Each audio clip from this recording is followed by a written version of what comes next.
Welcome back, ladies and gentlemen, to our afternoon session. I'm very pleased to see the discipline of the room on time. Wonderful, full points. So, our keynote speech of the afternoon is yes, drum roll. It is Vincent van Peteghem, Belgium's Deputy Prime Minister and Minister of Finance. He has been the Deputy Prime Minister and Minister of Finance in charge of the coordination of the fight against fraud and the National Lottery. Fight against the National Lottery? Since 2020. He aims to put citizens' savings to work and to mobilize private savings. For this purpose, he issued a very popular Belgian state bond last year. And financial literacy is crucial to make consumers aware of this. So, Minister, it's my pleasure to give you the stage.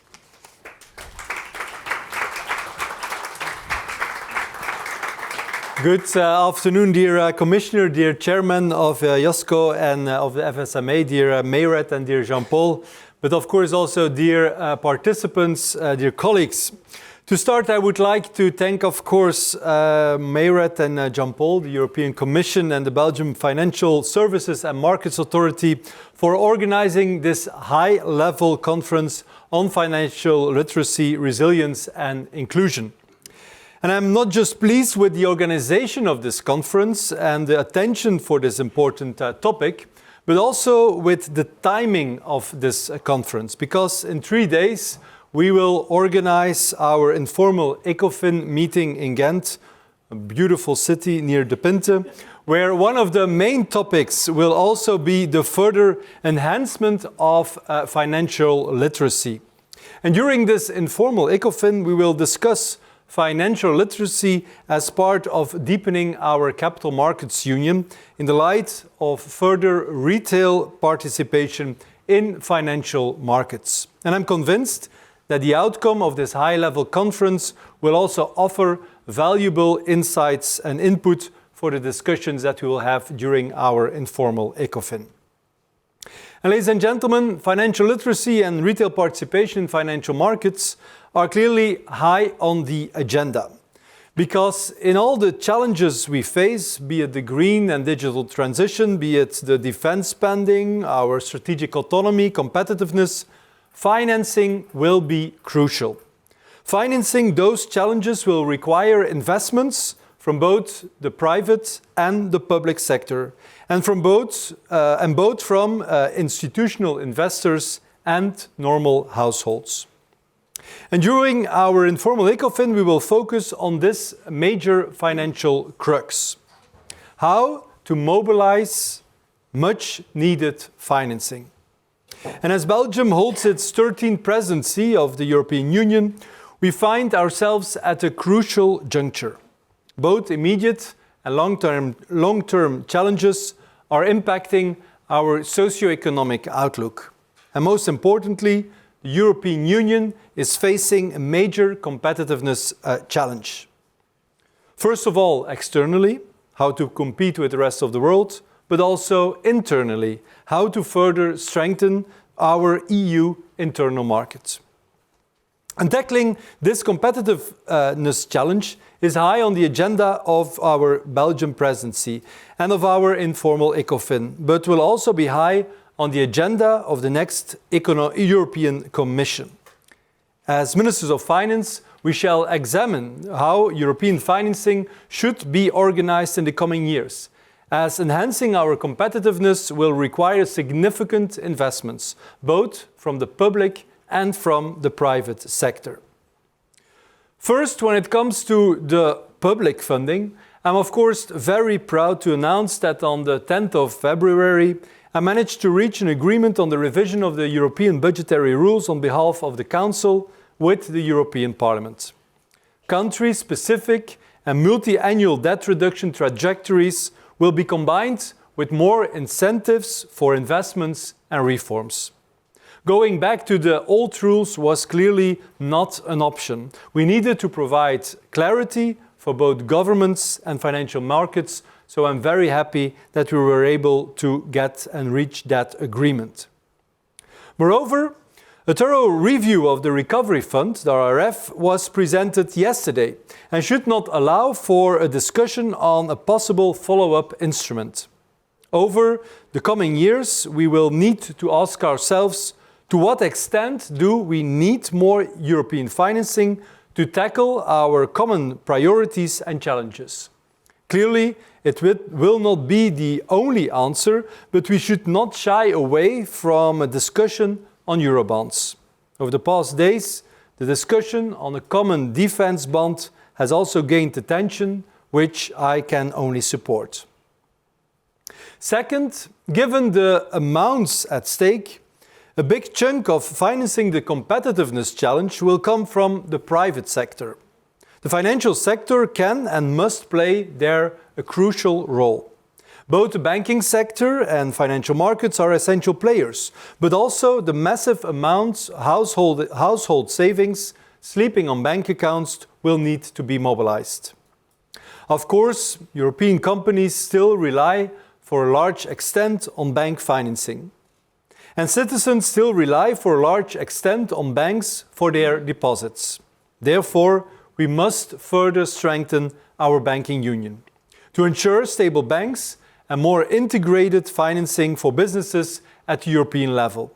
This clearly is a priority of our Belgian presidency, and we will work hard to finalize the crisis management and deposit insurance file.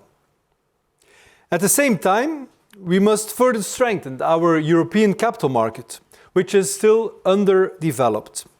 A better developed European capital market could further leverage the necessary private capital, not just institutional private capital, but also household savings. Only a fully fledged capital markets union will be able to mobilize the much needed private capital. And when it comes to the European capital market, the 2020 Capital Markets Union Action Plan is currently being finalized. I'm glad that we already closed some major files of this Capital Markets Union package over the first weeks of our presidency, such as the Listing Act, which aims to reduce the administrative burden during and after the listing process, especially for small and medium enterprises. Moreover, we reached also a trilogue agreement on the ESG ratings, bringing more transparency to the ESG rating markets. And on the review of the European Market Infrastructure Rules, EMIR, bringing more clearing services to Europe and enhance our strategic autonomy. But this is clearly not enough. Apart from finalizing those important legislative CMU files, we also need to start thinking about the Commission's next work program. How should our financial system look like in 2030? We are still far away from a true European capital market. Capital markets in the European Union remain excessively fragmented and limited in scale, particularly when compared to the United States.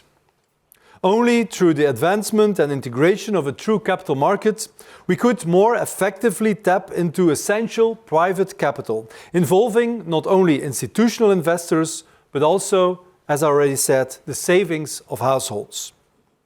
Because whilst EU businesses still rely for a large extent on bank financing, we also note citizens leaving their savings mainly on bank accounts. Against the backdrop of a period characterized by historically low interest rates over the past years, citizens witnessed a reduction in deposit interest.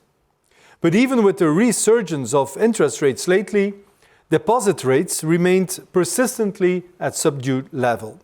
This clearly started to create a more tense relation between households and their financial institutions. A discontent of ordinary citizens with their banks, this led to lack of trust between citizens and their banks, require policy action. Therefore, at the end of last year, and it was already mentioned, I issued a one-year state bond with a higher return than the average savings accounts, but with an equally low risk profile. One of the main observations emerging from the issuance of the state bonds was the lack of financial literacy within our households. All of a sudden, with the issuance of the state bond, households started to discuss financial affairs at the kitchen table. Households started to discuss possible alternatives to the ordinary savings accounts, alternatives to the banks that they do not trust or less trusted at that time. Households started to realize that there is an alternative, that there are higher yielding instruments. Clearly, the extreme dependence of European citizens on bank deposits as their primary savings option, together with their risk-averse mindset, is denying them the potential to capitalize on higher yielding investment opportunities. And as the government with the state bond, our main goal was to incentivize banks to reconsider their deposit rates. But finally, we did not only trigger banks to increase the return on their saving accounts, we also managed to encourage households to think more proactively about investment decisions by offering them an easy and safe alternative to their savings accounts. Clearly, financial literacy is key in order for households to make those financial decisions. Financial literacy is essential if we want to mobilize household savings towards financial markets, if we want to mobilize those savings towards important investment projects. But according to an OECD survey of adult financial literacy from 2020, about half of the European adult population does not have a good enough understanding of basic financial concepts. And this was also underlined by a Eurobarometer survey from July 2023, which found that only 18% of EU citizens have a high level of financial literacy. Households without a good financial understanding will not actively engage in financial decision-making. And increasing financial literacy was therefore also one of the priorities of the 2020 Capital Markets Union Action Plan. Since then, the Commission, together with the OECD and the Member States, has adopted 2 financial competence frameworks for adults and young people. In addition, in its retail investment strategy, the Commission aims to further enhance financial literacy. Ladies and gentlemen, improving financial literacy of our European households could be achieved by further enhancing and developing the following 3 pillars. First, by giving better access to correct and understandable information. Individuals should have access to relevant, comparable, and easily understandable information when it comes to their personal finances. The same is true for the retail investors, to empower them to make informed investment choices. Retail investors are also exposed to growing risk of being influenced by misleading marketing on social media and via new marketing channels. Second, by developing better tools and instruments to compare different investment products. We should establish a user-friendly investment environment by developing accessible and secure digital tools and instruments to compare different investment products. Additionally, we should also incentivize citizens to maximize the opportunities offered by capital markets, such as a diversified savings income and the potential for higher returns. And lastly, by offering attractive EU-wide saving products for retail investors. We should encourage the European Commission to assess the potential of establishing a framework for unified market-based savings products accessible to European citizens. Those products could potentially enjoy a consistent and harmonized tax treatment across member states. Those 3 elements, the better access to correct and understandable information, the better tools for instruments and instruments to compare different investment products, and 3 attractive EU-wide savings products, those 3 pillars, those 3 elements should be able to further enhance financial literacy. Those 3 elements should be the top priorities when it comes to the financial agenda of the next European Commission. And during our informal ECOFIN at the end of this week, we will also intend to weigh on the strategic agenda of the next Commission. In general, our informal ECOFIN will be built around the overarching topic of EU competitiveness and the challenge of how to finance this competitiveness challenge. On Friday, I will first of all organize a debate on the future of the EIB, the European Investment Bank, being the largest multilateral investment bank globally, which is a major partner in facilitating more risk financing within the EU and in mobilizing more private funds. For this session, I invited the new EIB President, Nadia Calvino.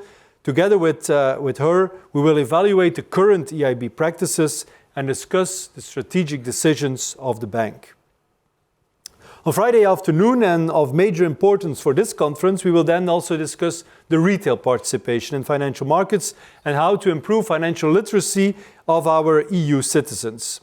Because in order to put citizens' savings to work, we should focus on improving financial literacy. Only households with a good understanding of financial concepts will actively invest on financial markets. All those different elements, such as a better functioning and a more risk-taking European investment, but also more developed and integrated European capital markets, will help to improve our European competitiveness in the coming decades. And to finish on Saturday morning, I invited Dr. Mario Draghi, who is currently preparing a report on the future of EU competitiveness by order of Commission President Ursula von der Leyen. As Ministers of Finance during this debate, we will have the opportunity to feed into this final report by giving our different perspectives on this major topic of competitiveness. Ladies and gentlemen, financial experts and policymakers, to finish, I want to emphasize a final concern of mine. During this Belgian presidency, I am putting a particular focus on strengthening trust between citizens and financial institutions. Because over the past months, we saw cracks emerging in citizens' trust in our financial institutions. We saw households being frustrated as they felt banks were not treating them fairly. As they saw how deposit rates remained persistently at subdued levels. And in recent months, we have seen various member states resort to very different measures to restore confidence. In Belgium, we therefore, as I already mentioned, issued that state bond. And I'm very much convinced that it is time to make a strong stance together, both the policymakers and the financial experts, to restore trust between citizens and financial institutions. Because trust is next to everything that we decided after the financial crisis is crucial. Crucial for the stability of our financial system and therefore also crucial for the Union. I am particularly convinced that higher financial literacy of our citizens is one of the elements that will help to reinforce that trust, to reinforce the trust between citizens and financial institutions. And therefore, I want to thank once again Commissioner McGuinness and Chairman Servet for organizing this high-level conference on financial literacy and for thereby putting this topic high on the agenda, and very much looking forward to the debate we will have on Friday during the ECOFIN. Thank you very much and have a very nice afternoon. Thank you.